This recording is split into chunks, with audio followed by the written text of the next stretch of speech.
Hi everybody, today I have to show you a lock converter for up to 9 high trees. So what this machine does, it takes the input from a tree farm, for example, which is a 9 high column of lock blocks, and outputs it into a stream of blocks, which is easy to handle. So I use some command blocks here, which are not part of the actual build for presentation purposes, because I don't have a tree farm attached. So what those command blocks do is they would fill in some blocks here and activate those pistons. And this is the actual build, which converts the stream. So let's activate it. Pushes it in, and as you can see, we get the output stream of lock blocks.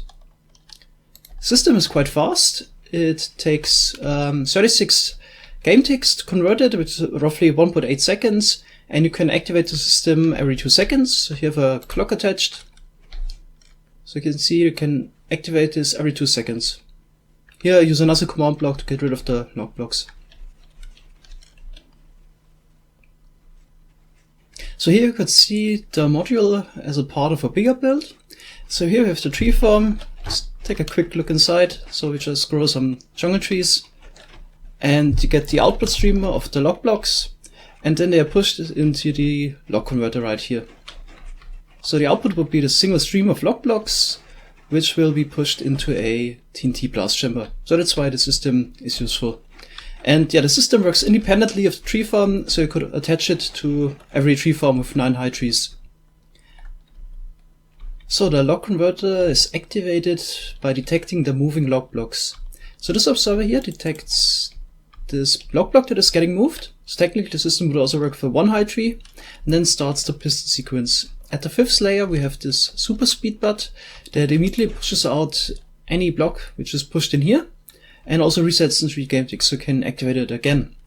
And then coming from the output of this observer that detects the moving blocks, we activate the other pistons to push in the other locks. So you can see if I just remove this block, then you can see the piston sequence starts. At the bottom and top you have a double piston extender, and then we push in those normal pistons with the sticky piston in the back to push the locks further. I'll activate it once more and also delete the blocks right in front of the piston so I can see it in action. So the last thing that happens is that this piston here gets retracted at game tick 38. So technically you could push in new lock blocks after 39 game ticks again. Here this clock runs on 40 game ticks, which is 2 seconds, but 39 will also be possible, technically even 38, if you use some block event delay for the block pushing, which is quite hard to pull off. I'm also quite content with the size of this thing. So the footprint is 6x6 and the total height is 15 blocks. Recently I got criticized for building too large or not compacting my contraptions enough. It's not my top priority usually to compact the stuff. I'm quite content if it works. Of course I don't build it unnecessarily large, so wherever possible I try to build compact, but it's not my top priority. Is it for you? Should I try to make my contraptions more compact all the time? For example, it's definitely possible in some cases. For example, here I could get rid of the bottom 2 layers by rearranging that somehow, but maybe it wouldn't be as nice or simple. Also let me know if you manage to make this thing here significantly smaller. We'll be interested in that. So it's quite a task you gotta do. So you need to activate this piston here up to 9 times with 0 tick. And here activate 6 different piston extenders at the correct timings, of course.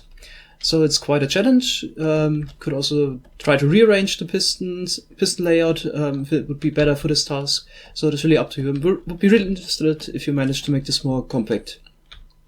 Of course, it should have the same features. It should be it should convert the locks into the stream, and it should be able to do that every 40 game ticks. Alright, now let's start the tutorial. So we start with placing the piston that pushes out the stream. Of course, if you want to have them in the other direction, then everything will be mirrored. So let's start with the super speed butt. So we need 3 pistons on top of each other. Sticky pistons, that's important. Then you need a sticky piston, normal piston, and sticky piston again. Then here we have a normal block and another one below. And we put a comparator on top of here. And here we have another comparator, and at the back we put furnaces. And those comparators should give out a signal strength 7. So in order to achieve that, you put in a stack and 19 items, any items in the top slot, burnable items of course. Then the same for the other furnace. And again a stack in the bottom. Now we need some redstone dust, which will also power this piston here. Like this. Then we need more dust, and here we prevent them from connecting. And here we need a slab. Another slab right here, and a full block. And the last dust goes here. Now we need to go down and over to the left. Basically we need to power this block right here. There's a piston below.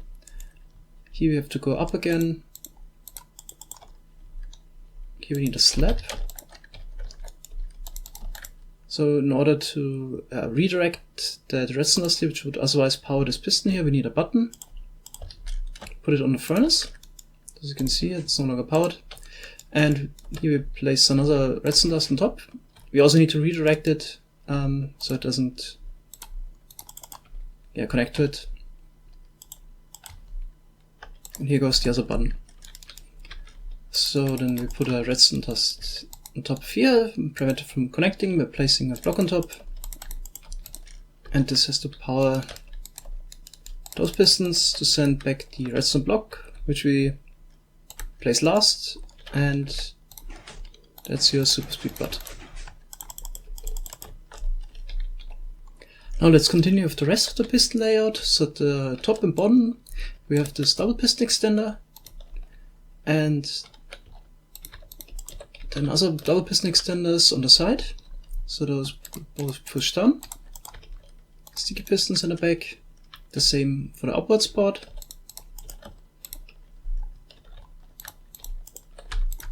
And sticky pistons.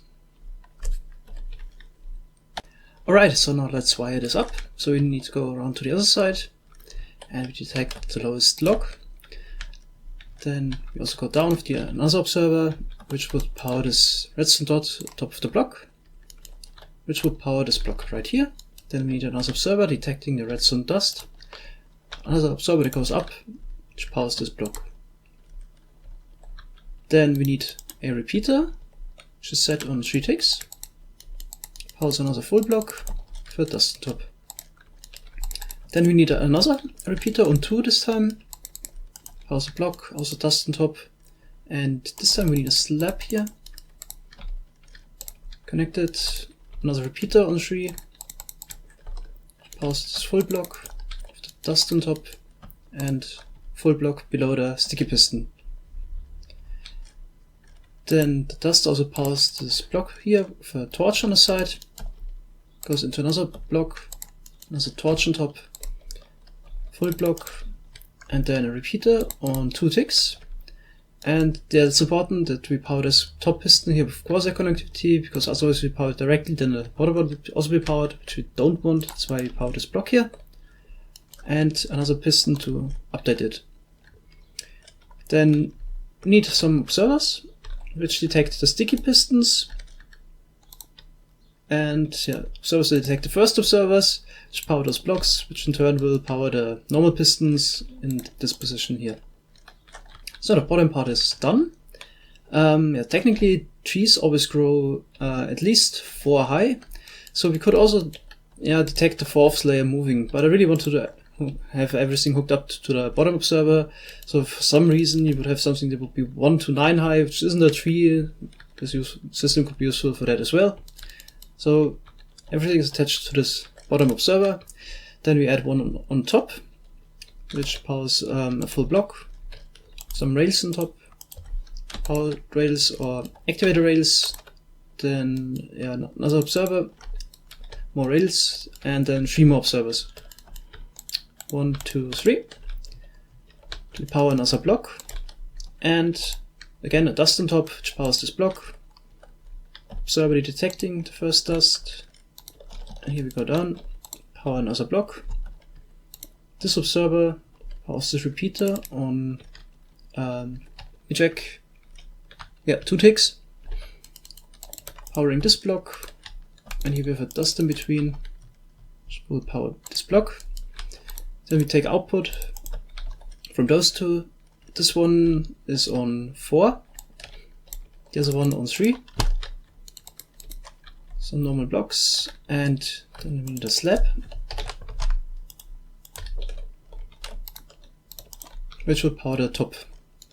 Sticky piston. Here we go down to power the bottom sticky pistons.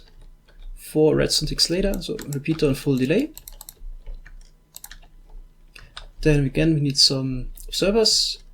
So this one detects the top one, powers this block. Here we put down some rails. Again, golden rails or activator rails. And another observer detects those rails, which would in turn power this piston here in that position. Yeah, to cover the lower sticky piston, again we need an observer detecting it, and this would power the locks for this piston here. Yeah, now everything is done. We could try to test it out, quickly set something up. Okay, let's see if I build it up correctly. It's of course important that you always power the pistons at the same time. And this looks good. Okay, definitely works. So the system is fine. So yeah, that's it. Thanks a lot for watching. Hope the system is useful for you. Have a nice day. Bye bye.